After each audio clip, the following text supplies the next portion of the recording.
Are Stormvermin, with sword and shield, any good? Seriously, do you even realize how often I've heard Stormvermin dumped on for Warhammer 2 and 3? They were menaces in Vermintide, obviously, but that was on a small scale. These guys get dumped on so much. So are they any good? Let's dive in. Please like, subscribe, comment, and consider donating through my Ko-fi page.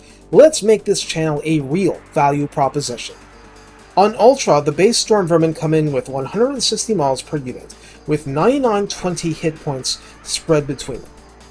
Okay, let me stop right there and repeat slowly.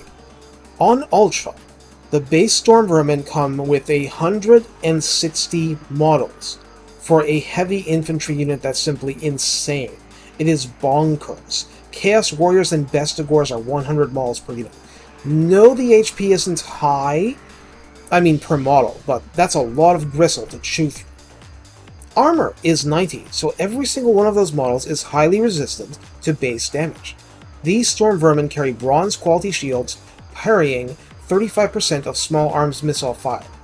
Leadership is 60, which for Skaven is pretty high. Speed is 38, but an equivalent Chaos Warriors unit would be 28 speed, so be grateful. Melee attack is 38 base, with an attack interval of 4.6, which is markedly on the slow slide for infantry, but maximum splash target damage is 5. Wait a minute, what? Splash damage for an infantry unit? That's what the data mining says?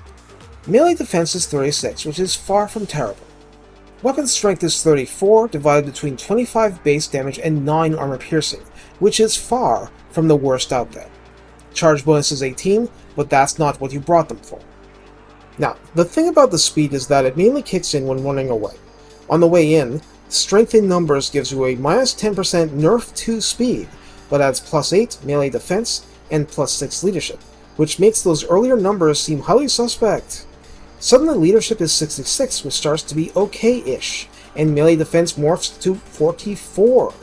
44 is extremely decent, like Empire Halberdier level. If you are so inclined, the Lord Redline skill, Respected and Feared, grants a maximum of plus 6 melee attack and plus 9% weapon strength. In other words, they provide you with what strength in numbers leaves you short of. Whip Smart grants rank 7 Stormvermin vets plus 5 leadership, plus 5 more melee attack, and 15% missile resistance. That last bit extremely valuable. Then there is Tech Tree Help. Ensure Absolute Loyalty is the most notable, providing plus 5 to melee attack and melee defense to Stormvermin globally. There are 2 very heavy knocks on this unit, and I will go over them. First and foremost, this Stormvermin unit is expensive, in particular compared to the very cheap General Skaven units. Second, a lot of people consider the very existence of Stormvermin to be a problem, because it's in the way of using classic Skaven tactics, such as using summons in place of infantry, and bombing the living rat out of your own quote-unquote friendly quote-unquote troops. You can't easily fire over Stormvermin because they're taller, actually. Well, that's the Warhammer II way. In 3, melee units are actually still useful on higher difficulties. Bottom line is that you can and should find a place for Stormvermin, and this kind of unit has a particular kind of purpose. It slaughters under-armored infantry and takes up space.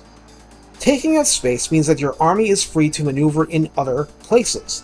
It is the anvil to your numerous hammers. Yes, you'd like to not murder them with all that unfriendly fire, but if the rest of your force is doing its job, you don't need to worry about where the Stormvermin are fighting at a particular moment. At least, not for a while. They are there to pin and gradually exterminate typical anti-large infantry and put up a lot of resistance to most anything else. The shields help them put pressure on the enemy. They don't do the armor-piercing damage to efficiently deal with those targets. Greatswords and armored cossers and dwarfs and the like, but in all other respects, they are a blank slate for you to super boost with lords and magic and so on for a nasty surprise. In other areas, they are a consistent unit in an inconsistent roster. Take care, and have fun sending jackbooted rats into the fray.